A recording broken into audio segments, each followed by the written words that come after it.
How to delete photos and videos on WhatsApp. Hey guys, in this tutorial I'll show you how you can easily delete your photos, videos on your WhatsApp. First off, head over to WhatsApp on your phone. And once you have your WhatsApp open, all you have to do here is tap on the settings, tap on the top right on the three dots, and then go to settings.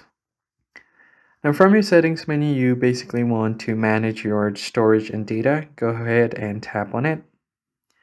And then from here, click on manage storage.